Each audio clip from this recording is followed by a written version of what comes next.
ในความมืดเด็กชายวัย4 ขวบถูกขังอยู่ในตู้เสื้อผ้าเขาได้รู้จักกับความกลัวเป็นครั้งแรก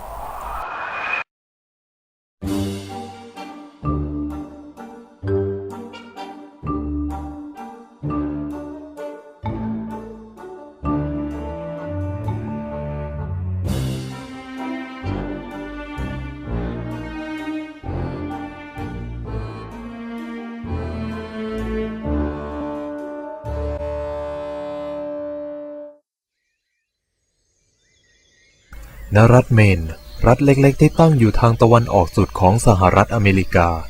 เต็มไปด้วยป่าสวยงามเหมาะสำหรับการพักผ่อนหย่อนใจสตีเฟน เอ็ดเวิร์ด คิงเกิดที่นี่เขาเป็นเหมือนเด็กทั่วไปที่ชอบเล่นสนุกไปวันๆโดยมีเดฟผู้เป็นพี่ชายคอยเล่นเป็นเพื่อนทั้งสองคนมีแม่เพียงคนเดียวที่ทำงานอย่างหนักเพื่อดูแลครอบครัวในวัยเด็กสตีเฟน คิงมีร่างกายที่ไม่แข็งแรงนักเขาต้องพักการเรียนจากอาการหนองในหูและใช้เวลาที่ล้นเหลืออยู่ที่บ้านอ่านหนังสือการ์ตูนและนิยายของแม่จนวันหนึ่งเด็กน้อยนึกสนุกนำการ์ตูนเรื่อง Combat Crazy มาคัดลอกลงบนแผ่นกระดาษเขานำไปให้แม่ของเขาอ่านผู้เป็นแม่ตื่นเต้นกับการค้นพบว่าลูกชายของเธอเป็นอัจฉริยะทางด้านการเขียนนี่ลูกเขียนเองหรือจ๊ะครับแม่ผมคัดลอกเนื้อหาส่วนใหญ่มาจาก Combat Crazy การ์ตูนเรื่อง Combat Crazy เป็นเรื่องขยะทางเพศพระเอกของเรื่องไม่ทำอะไรเลยนอกจากหาเรื่องชกปากชาวบ้านจนฟันหักกระเด็นไปวันๆแม่เชื่อว่าหนูทำได้ดีกว่านี้เขียนเรื่องของหนูเองหลังจากนั้นสตีเฟนได้แต่งนิยายเกี่ยวกับสัตว์ประหลาด4 ตัวที่นั่งรถเก่าๆไปด้วยกันเพื่อชมความดีช่วยเหลือเด็กๆสตีเฟนนำกลับไปให้แม่ของเขาอ่านอีกครั้งหนูไม่ได้คัดลอกเรื่องนี้มาจากไหนใช่ไหมลูกไม่ครับแม่กล่าวชื่นชมสตีเฟนว่าเรื่องของเขาสามารถนำไปตีพิมพ์ได้เลยหลังจากนั้นสตีวีก็เขียนนิยายออกมาเรื่อยๆทุกครั้งที่เขียนแม่ของเขาจะจ่ายให้ฉบับละ25 เซนต์และยังส่งไปให้พี่น้องทั้ง4 คนอ่านราวกับว่าจะเป่าประกาศว่าอย่างน้อยลูกชายของเธอก็ยังเป็นเด็กที่ฉลาดในวันคริสต์มาสแม่ได้ซื้อของขวัญที่พิเศษที่สุดในชีวิตของเด็กน้อยสตีวีนั่นก็คือพิมพ์ดีตัวแรกในชีวิตของนักเขียนนิยายสตีเฟน คิงในเวลานั้นสำหรับเด็กน้อยวัย4 ขวบที่วันๆเอาแต่นอนอยู่บ้านคงไม่มีอะไรสุขใจไปมากกว่านี้อีกแล้ว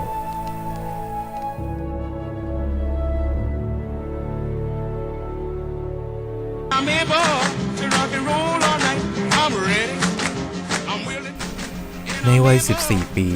สตีเฟนส่งต้นฉบับไปยังสำนักพิมพ์ต่างๆทว่า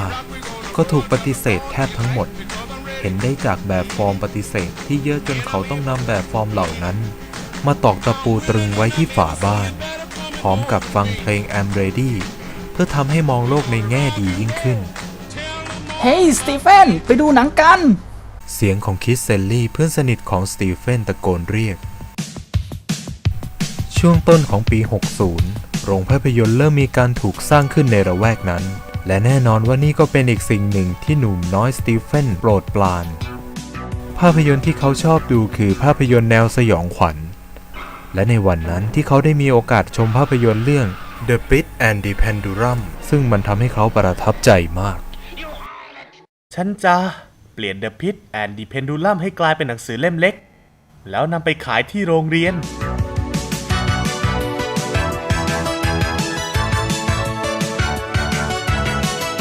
ไอเดียพิสดารของสตีเฟนสำเร็จเป็นรูปเล่มภายใน2 วันหนังสือเล่มเล็กความยาว8 หน้ากระดาษจำนวน40 เล่มถูกขายให้เพื่อนๆในโรงเรียนจนหมดเกลี้ยงในราคา25 เซนต์ในวันนั้นเขาทำเงินไปได้กว่า9 เหรียญนี่ทำให้เขาประหลาดใจและฝันเพ้อถึงการใช้เงินจนกระทั่ง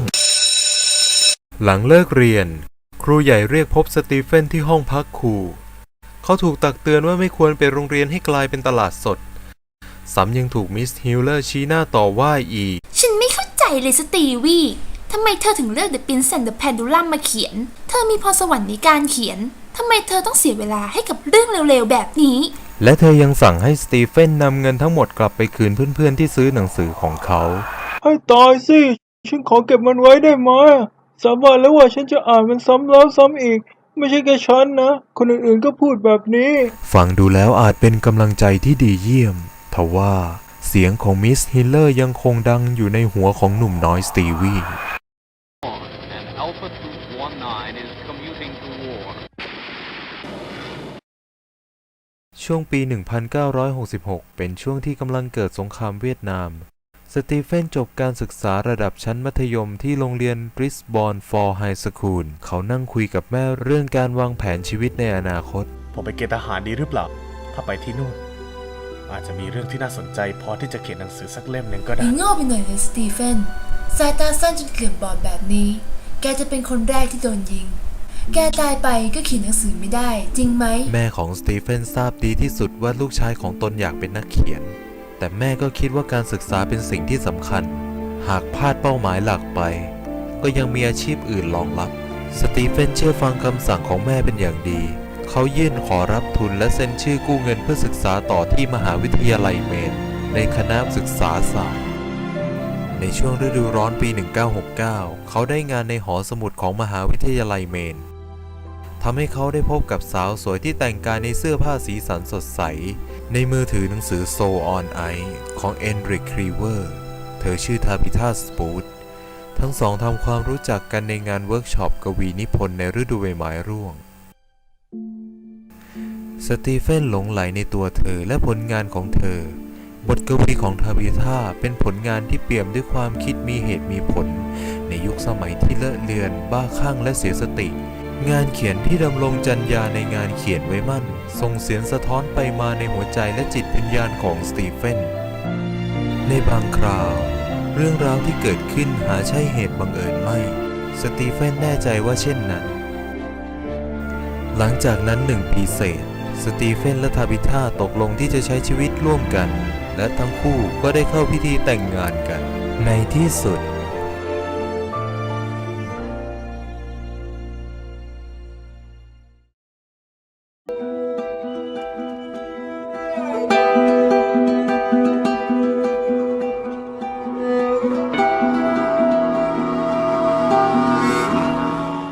ที่รักกลับมากินข้าวที่บ้านด้วยนะคะ จ้าที่รัก ถ้างั้นพ่อไปก่อนนะเด็ก ครอบครัวคิงอาศัยอยู่ในอพาร์ตเมนต์บนถนนโกลฟจากมุมมองเชิงเศรษฐกิจ ลูก2 คนดูเหมือนจะเกินกำลังบัณฑิตตกงาน ถึงจะไม่ได้ตั้งใจที่จะมีลูก แต่โจและนาโอมิทั้งสองก็เปรียบเสมือนแก้วตาดวงใจของคุณและคุณนายคิง ทาบิธาทำงานที่ดันกินโดนัท ส่วนสตีเฟนทำงานในโรงซักผ้านิวแฟนคลินแต่ก็ยังไม่ได้ทิ้งสิ่งที่ตนรัก เขาใช้เวลาหลังเลิกงานเขียนเรื่องสั้นส่งไปตามนิตยสารต่างๆ เขาใช้ชีวิตแบบนี้อยู่พักใหญ่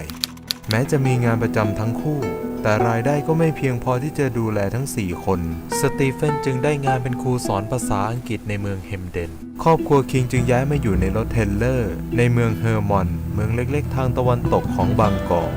ณเวลานั้นทาบิธาได้ตัดสินใจทิ้งงานเขียนไปเพื่อทำหน้าที่แม่ และหันไปดูแลครอบครัวอย่างเต็มที่ ทางด้านของสตีเฟน ๆ นี่เรามัวทำอะไรอยู่ตลอดหลายปีที่ผ่านมากันเนี่ย เราควรจะเลิกคิดถึงการเขียนนิยายไปได้แล้วสิ ในวันที่รู้สึกท้อแท้ เขาก็ได้รับข่าวว่าแม่ของเขาล้มป่วยด้วยโรคมะเร็งกำลังใจเพียงหนึ่งเดียวในตอนนั้นของสตีเฟนคือภรรยาของเขา เธอไม่เคยที่จะเอ่ยปากบ่นในสิ่งที่เขาทำ เธอเฝ้าให้กำลังใจแม้ในยามที่ครอบครัวแทบจะอดตายทาบิธาเปรียบเสมือนของขวัญล้ำค่าในชีวิตของสตีเฟน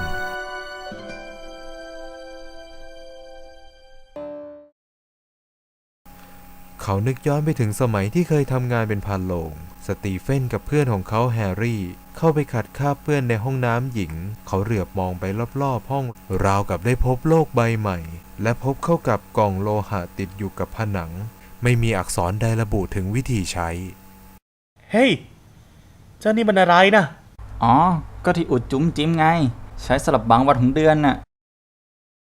ในขณะที่สตีเฟนทำงานในโรงซักผ้าหลายสิ่งผุดขึ้นมาในหัวของเขา และเขาก็นึกถึงฉากเปิดเรื่อง นักเรียนหญิงคนหนึ่ง กรีดร้องเพราะประจำเดือนที่ไหลอาบท่อนขา เธอไม่รู้ด้วยซ้ำว่า เลือดนั่นคืออะไร ท่ามกลางเพื่อนๆที่ล้อเลียนเธออย่างสนุกสนาน ช่างเป็นภาพที่โหดร้ายเสียจริง เธอควรจะตอบโต้ แต่จะตอบโต้ด้วยวิธีใดล่ะ สตีเฟนคิงคิด เขาเคยอ่านวารสารที่กล่าวถึงปรากฏการณ์เคลื่อนย้ายวัตถุ ไอเดีย2 อย่างกำลังพุ่งพล่านอยู่ในหัวของเขา ท ว่าหลังจากที่พิมพ์ไป 3-4 หน้า เขาก็ขยำต้นฉบับทิ้ง และเลิกคิดที่จะเขียนนิยายเรื่องนี้ต่อ คืนถัดมาหลังจากสอนหนังสือเสร็จ ทาบิธาได้นำต้นฉบับนิยายที่สตีเฟนทิ้งไปแล้วมาคลี่อ่านและบอกว่าเธออยากอ่านตอนจบของนิยายเรื่องนี้ สตีเฟนปฏิเสธโดยโต้แย้งว่าเขาไม่รู้เรื่องของผู้หญิงในวัยมัธยมเลยแม้แต่น้อย เขาไม่สามารถเขียนนิยายเรื่องนี้จนเสร็จได้ ไม่มีปัญหา ฉันจะเป็นคนให้ข้อมูลทั้งหมดเอง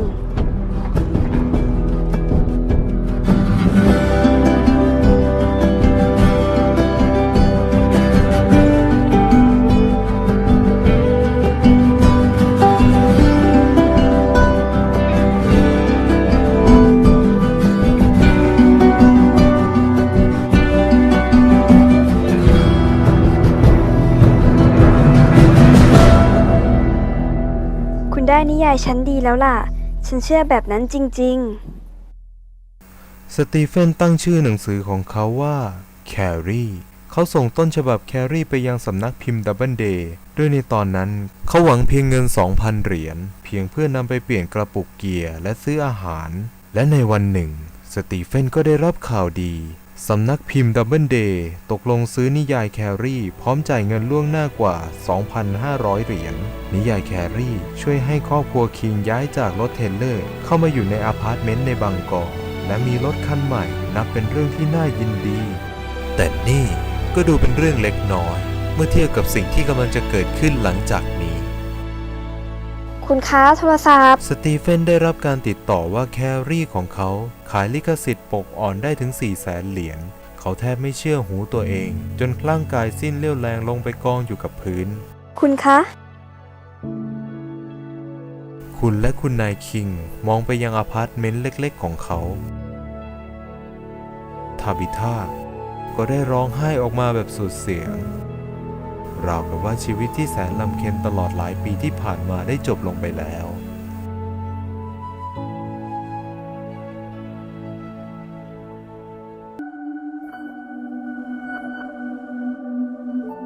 ในปี 1974 เงินค่าเรื่องจากแคลรี่หลั่งไหลเข้ามาเป็นสายทว่าอาการป่วยของแม่กลับแย่ลงทุกทีสตีเฟนนำเงินที่ได้ไปช่วยค่ารักษาพยาบาลของแม่เพียงเรื่องนี้เท่านั้นที่เขาพอจะทำเพื่อเธอได้และเช้าวันหนึ่งเดฟพี่ชายของเขาบอกกับเขาว่าแม่เราใกล้ไปเต็มทีแล้ว เดฟนั่งข้างๆเตียงถือบุหรี่ให้เธอสูบเธอพ่นควันออกมาสลับกับเสียงไอเบาๆเธอเลอะเลือนแทบจะไม่เหลือสติแล้วเธอเบือนหน้าไปมองเดฟและหันมามองสตีเฟนบนโต๊ะข้างเตียงของเธอท่ามกลางขวดยานับ10มีหนังสือแครี่ปกแข็งวางไว้โดยน้าเอเธลีนจะเป็นผู้อ่านให้เธอฟังเธอพึมพำออกมาเปลือกตาปิดสนิทน้ำหนักของเธอจาก160 ปอนด์เหลือเพียง90 ปอนด์ผิวหนังเหลืองแห้งกรานเหมือนบัมมี่ใต้ผ้าห่มมิใช่เรือนร่างของผู้เป็นแม่ที่คอยเฝ้าเลี้ยงลูกชาย2 คนจนสูงใหญ่ห่างแต่เพียงร่างเหมือนเด็กขาดสารอาหารเสียงลมหายใจทอดยาวขึ้นทุกขณะท้ายที่สุดก็ไม่มีเสียงหายใจอีกต่อไปเหลือเพียงความเงียบสงัดร่างของแม่ถูกฝังอยู่ที่โบสถ์ Congregational ที่เซอร์เวสเป็นโบสถ์ที่เดฟและสตีเฟนโตมาด้วยกันสตีเฟนเป็นผู้กล่าวคำสรรเสริญไว้อาลัยในสภาพที่เมาหมายไม่เหลือสติประคองตัวหลังพิธีจบทุกคนกลับหมดแล้วสตีเฟนนั่งอยู่หน้าหลุมศพดูชื่อผู้เป็นแม่สลักอยู่บนหินอ่อน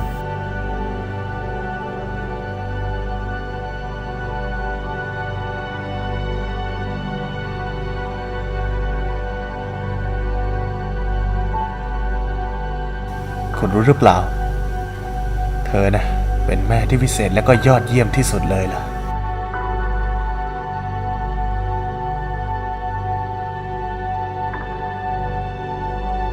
ในปี 1985 สตีเฟนคิงจมอยู่กับความทุกข์ทั้งเรื่องของแม่และปัญหาชีวิตอื่นๆเขาไม่ปีปากบอกใครในเรื่องที่เขาคุ้นคิดแต่สิ่งที่เขาพึ่งพานั้นกลับเป็นบุหรี่สุราและสารเสพติดทาบิธาไม่อาจทนเห็นสภาพของอบายมุขที่กัดกินผู้เป็นสามีได้อีกต่อไปเธอทำทุกวิถีทางเพื่อนำเขากลับคืนมาแม้ต้องส่งสตีเฟนเข้าสถานบำบัดก็ตาม ปัจจุบันสตีเฟนคิงอายุ 71 ปี